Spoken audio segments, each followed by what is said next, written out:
Just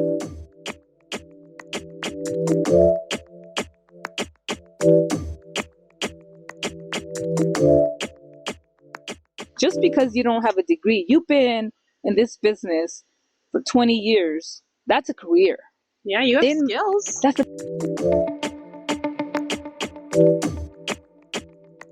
Hey, what's up? Welcome to Heal, Laugh, and Rise Up. I'm Jessie, your badass, two-time cancer fighter, soul work mentor, and your favorite Latina. We're here to talk about our traumas and how we use them to grow, honey. I'm Amber, a chemo nurse by day, caretaker to my husband by night, all while being a scrunchy mom. So grab your drink and pull up a chair. Let's get into today's miracle and shit show. You said something about something broke you for you to know your worth type thing. Mm-hmm. I don't remember the exact words. So let's do that right now. Girl, can I get a drink for Yes, this episode? you can. Yes, you can. Who's going to drive me? Because I need a whole ass bottle. Ooh, know your worth. Did you watch Breaking Bad? No, I never. You don't even know what you're referring to? I have no idea. I just know Breaking Bad. That's what happened. I broke down and it was bad. Honey. Okay, all right. I'll take that. You know me, I don't watch TV or movies or shows if it's not Gilmore Girls, but I love it. You do? Yeah, I grew up watching that. That was like my favorite. Probably why I drive a fucking Jeep now. Oh my god, you're kidding me. Yeah. Wow. Tuning in from Stars Hollow. Imagine. With bears though. We have bears in Star Hollow here. Do you know your worth? Do I know my worth? Yeah. Yeah, I think I do. Well, you know, I didn't before. I don't know if I do now, but I'm a lot closer to it. Right. Yeah. You know your worth. Let's say maybe 10 years ago. You maybe thought your worth was not so high. I didn't think very highly of myself before. Right. And I still don't think very highly of myself. For the most part, I have changed. But there's still a lot of self-deprecation going on, which I'm working on with my therapist. But it's getting better. But definitely, like, Michael's accident made me know my worth a little better.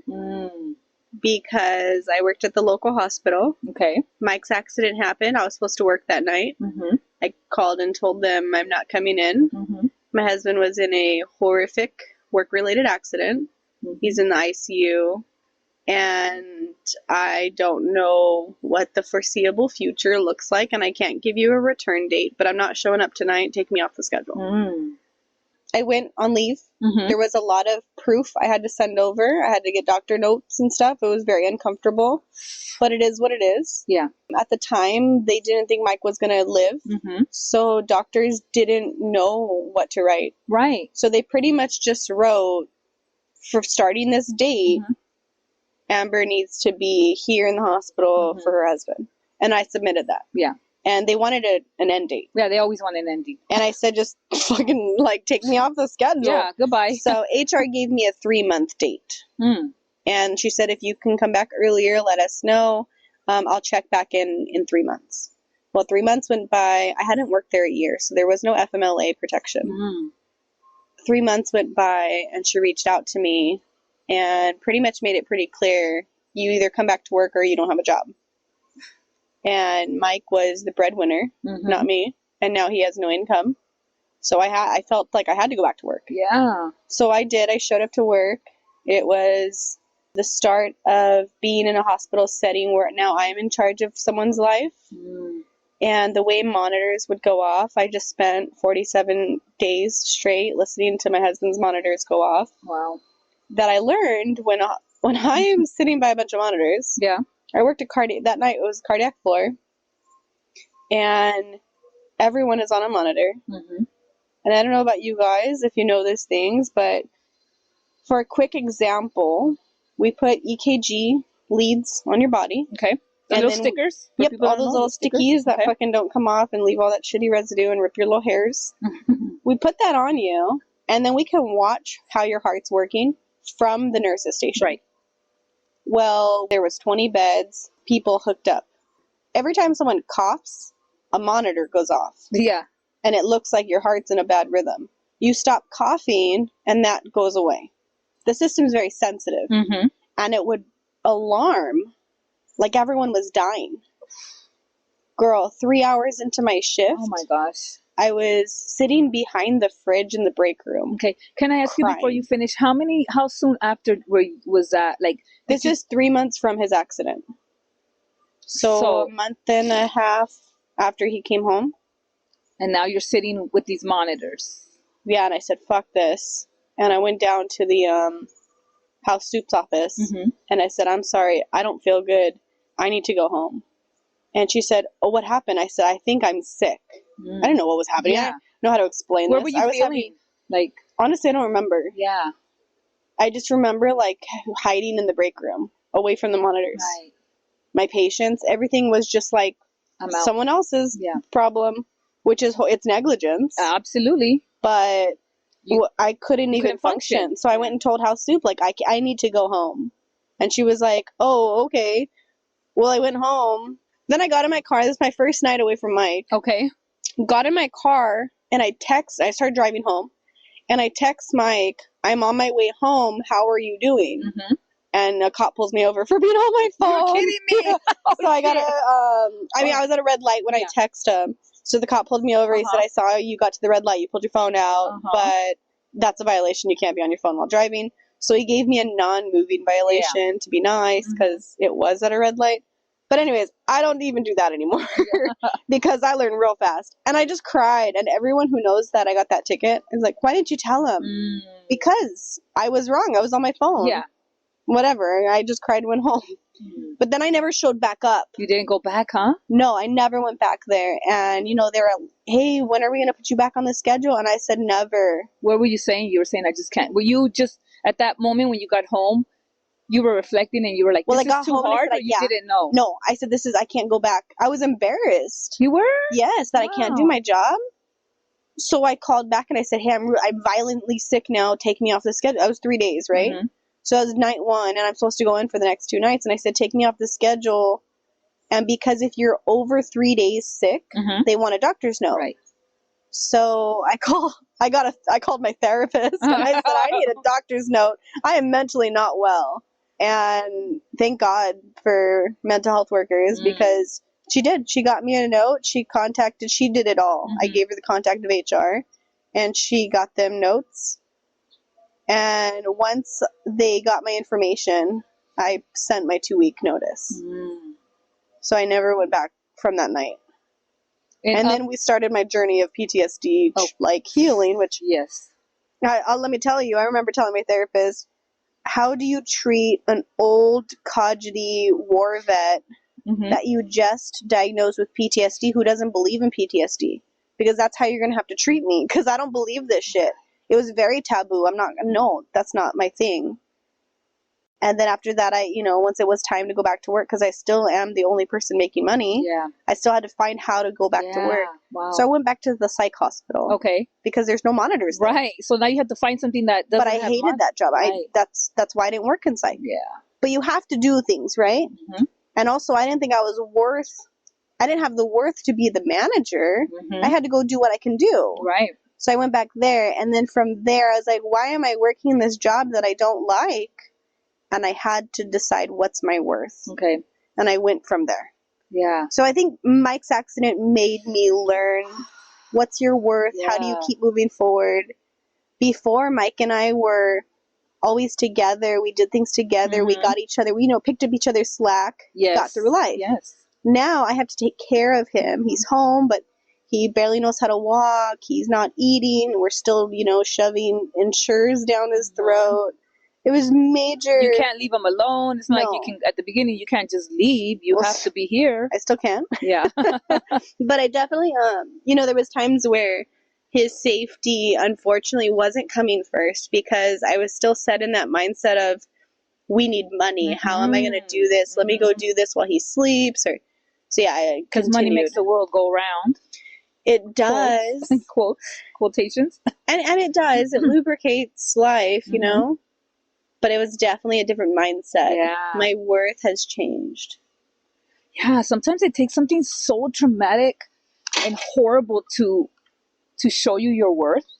But I think my walk away and put my 2 weeks in, that was something I saw someone else do. Yeah, well, Similar. I feel like as the years have gone by and the type of career I had working with people with memory loss and being very good at it, I definitely know it's a gift from God because I love being with that population and I thrive in that population, and I've been doing it for 20 years.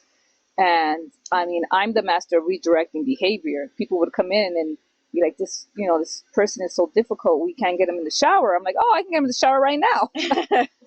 But as things were changing and evolving where I was, and the company had changed and it just wasn't the same anymore, I found myself losing my worth. The little worth that I thought I had, I felt like the change in this company was making me feel like I wasn't. It was making you feel worthless. Yeah. Because I was in charge of so many things. I didn't have help and I was expected to do everything. And I was just like, and this is after my first This was because new management came in? Yes. They wiped everybody out. That was the big change? That was a big change. A lot of companies, after so many years, things happen. I don't know what happened. And it was a very traumatic change for this company that had so many employees that were together for 20 years. And it's like they break up the family. Damn. And as I started noticing that, I was questioning my worth at some point. Like, this is after cancer. This is after. I came back after cancer, and I came into this, like I said, a battlefield, because it was after COVID. Senior homes were hit very hard. Yeah.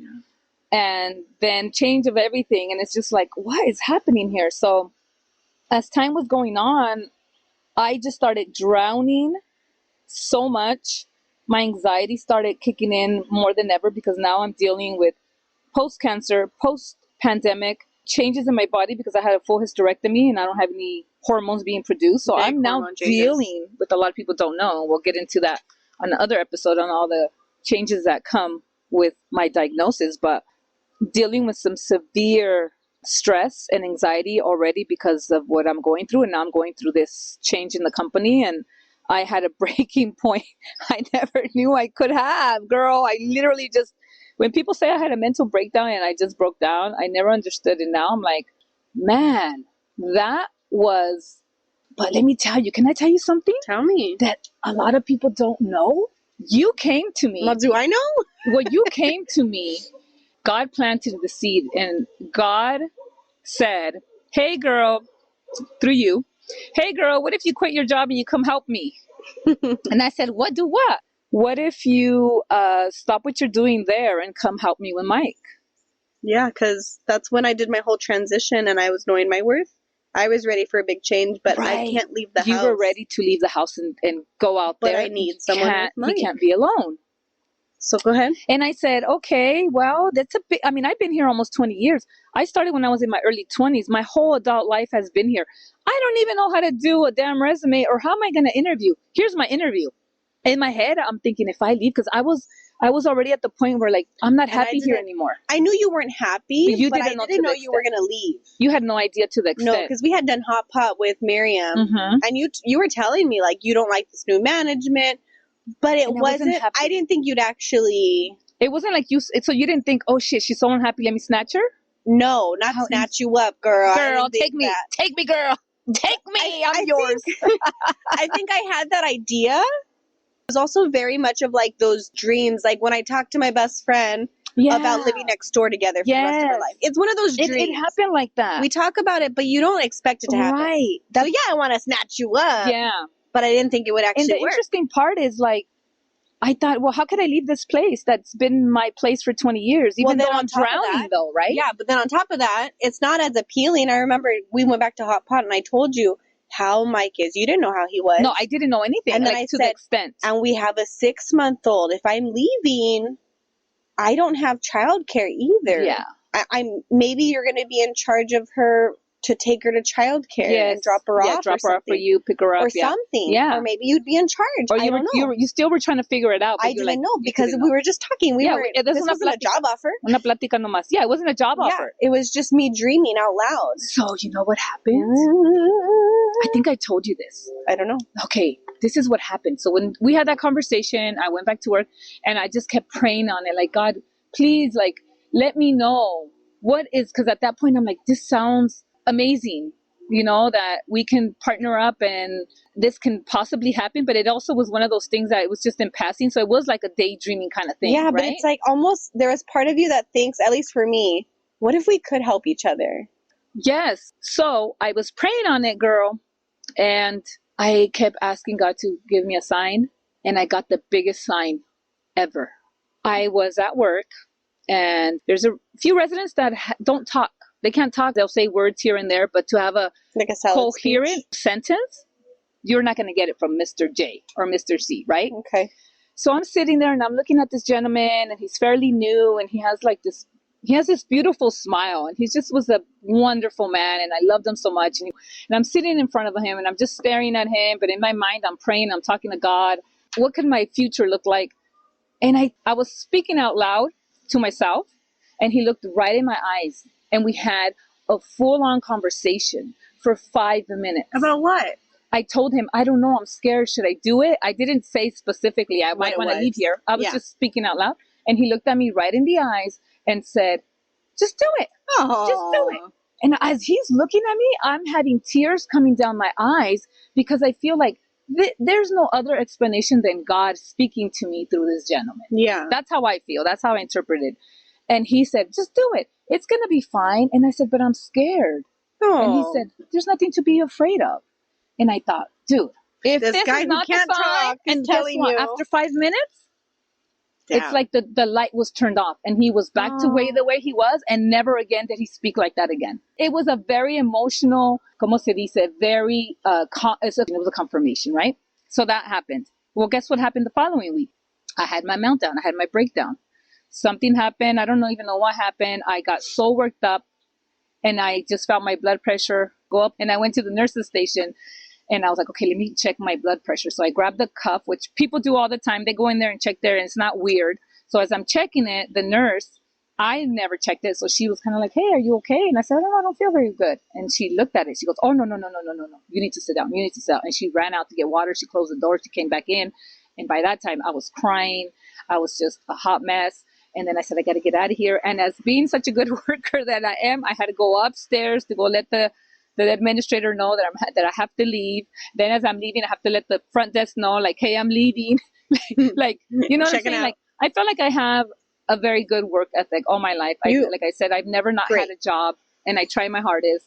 And I walked out, and I got home, and I told Alex, this is what happened. I just can't take it anymore. And I might have gotten a little overly expressive with my body as I was saying that I'm stressed.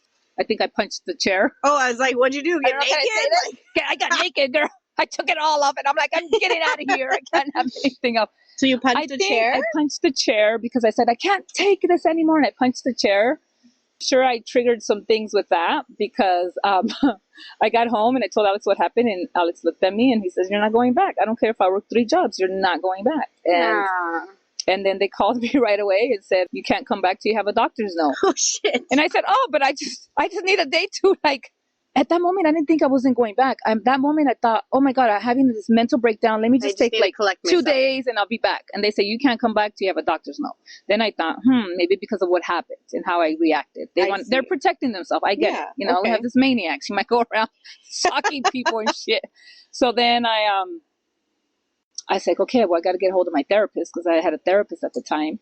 So she can at least give me some cushion so I figure out what. And then I remember, I think I texted you or called you and I said, let me come over and hang out with you guys just because I'm like, let me see how it is. Mm-hmm. I don't know if that's before or after we had actually sat down and had an actual meeting. That was before, right? We were all going to go for a walk. You just came. You said this place is magical and you wanted to come and breathe here. You didn't really tell me all that was happening. No. You just said that you wanted to come here and being in nature here made you feel better. I said, sure. And of course, in my head, I'm over here like, ya mero viene la señora. I need you to fall in love with my family right now. And well, I did not know this place existed. I live down the street, 8 miles away.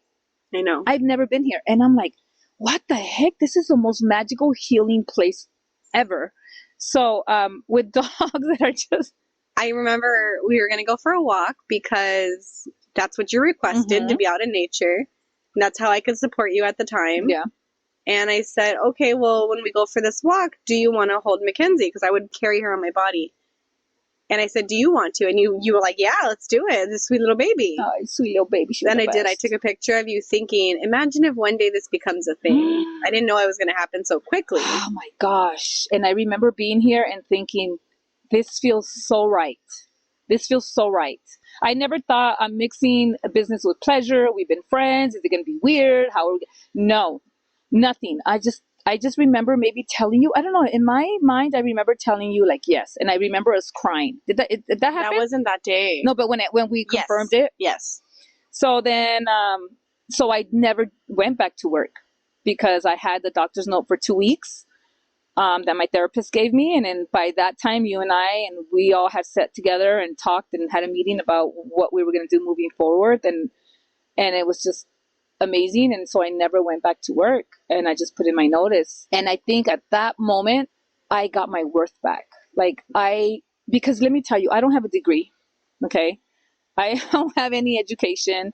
I always felt like all my friends, most of my friends have degrees. They have very good careers. And you are the one that would tell me, just because you don't have a degree, you've been in this business for 20 years. That's a career. Yeah, you have skills. That's the thing. But in my mind, like the way I was raised and I grew up, like I didn't equivalate skills with your worth, I guess. So because you don't have a degree, you thought you couldn't do things? Definitely not. I mean, when I left there, I guess it was kind of like one of those things that when the company was going down, my worth was going down. Yep. Then when I was gone, and now I feel like in this past, I've been gone, a year and a half? Now I think I'm locked into, like, even if I'm not here and I just like lose this and have to start over, I know my fucking worth. Yeah. I know my worth. People know my worth. And, but the last thing, what I want to say about that story is I didn't go back to work. And the hardest part about that is because I left my entire family, which to this day still hurts very much because I didn't get to say goodbye to anybody. I didn't get to say goodbye to my coworkers. I never got to speak to the family members that were probably like, well, what happened to you? You know, like, where is she? Like, she was our favorite. She was the one that can help me with mom. When I would come visit mom and mom was being agitated, I would be the buffer. I would be the interpreter, you know? So I still deal with that because it was a big part of my life. And so trying to navigate that has been a little bit difficult. And I don't really speak on it because I just feel like, okay, we got to keep moving on. But it's a part of my healing that I need to tune in because I haven't You have to heal. tapped into that and said 20 years, some of the best years of my life were with this company doing some amazing stuff that I feel was what I needed to continue my Made growth. you who you were. Right? Now, as we sit here, and I've learned so much in this partnership and learning from you about business and learning how to view money in a different way and your worth in a different way and your skills a different way. I definitely know that this is a puzzle that God is putting together because I'm growing in many other ways because of you and our partnership here. So, do I know my worth, honey? Yes, baby. Now. Yes, baby. And if you out there and you can afford me, give me a call, honey. I'll give you a discount. Yeah. When you said you didn't feel like you were mixing pleasure with business, I think the reason why we work so well is because you have to sit down and set ground rules, you know, build a foundation so that we can have open communication. If things aren't working out, my biggest fear in that was people don't know how Michael is. The brain injury that he lives with has changed his personality. And it changes every day, every 20 minutes. And he also suffers from long-term and short-term memory. So you can't easily correct things because he doesn't remember most of the time what he did wrong or what happened so you could talk about it and work through it. And my fear was, you're going to learn how I'm living. You're my friend. Right. You don't know. People don't know I live this way. You're going to think, oh my God, what is she doing? There's people who've asked me, like, why are you still with him when they get insight to it? I was thinking, this is going to ruin our friendship because you're going to think of me differently.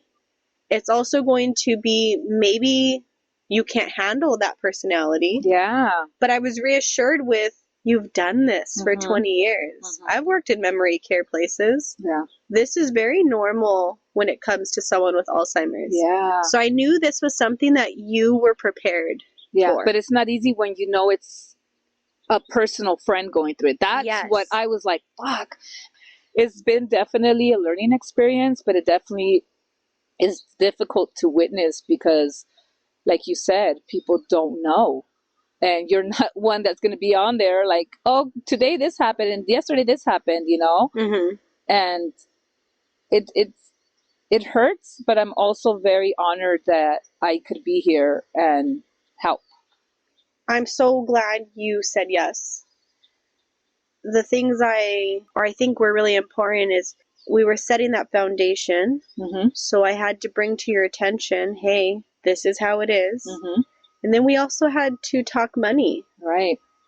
Which is weird.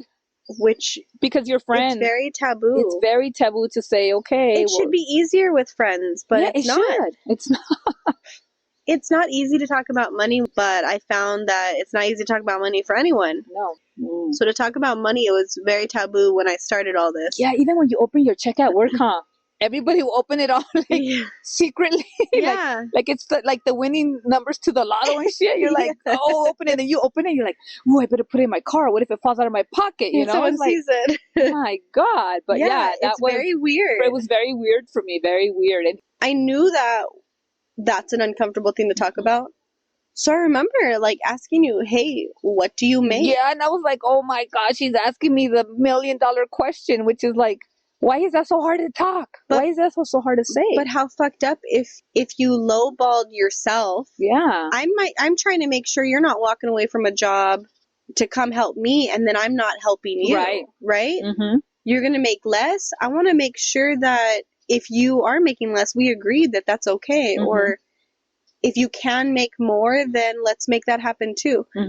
But you can't get there without having an honest conversation, right? So it was really hard. And setting down ground rules to keep communication open. Yeah. That was a big thing too. As we start learning our worth in life, we can stop feeling uncomfortable to have these moves and actually say, hey, I'm out. I'm going over here. I know my worth. I'm out. And I have no ill will, no ill feelings for the company that I did work for. A lot of people were like, oh my gosh, they stressed you out, blah, blah. But I'm like, I don't see it that way. I learned so much, or I wouldn't be here helping you. You loved your 20 years. Oh, I would never change it for the world. I'm so glad you left when you did, because can you imagine if you had to go back after having that, and if you weren't supported in the right way, you may have had a very bitter taste in your mouth about them. Yeah. But I don't hear you talk bad about them. No, never. You loved it. I have so much good memories. And let me tell you, and we're going to talk about this in another episode, 6 months after I started here, I was diagnosed with cancer for the second time. And that's when healing started, and a lot of things that I haven't shared with you, knowing that being in this location and being with helping your husband and the days I could help with the baby were so healing for me. And I feel like if I wasn't here, I wouldn't be able to heal the way I did from the second time I had cancer. Yeah, it's definitely, I think this was big, godly. Oh God! And I'm so glad it happened. He's always helping us. So guys, go subscribe, like, follow, share, whatever. Get chismosos in here because it's good. Follow us, share our page, subscribe, like, whatever you like to do. Just keep us in the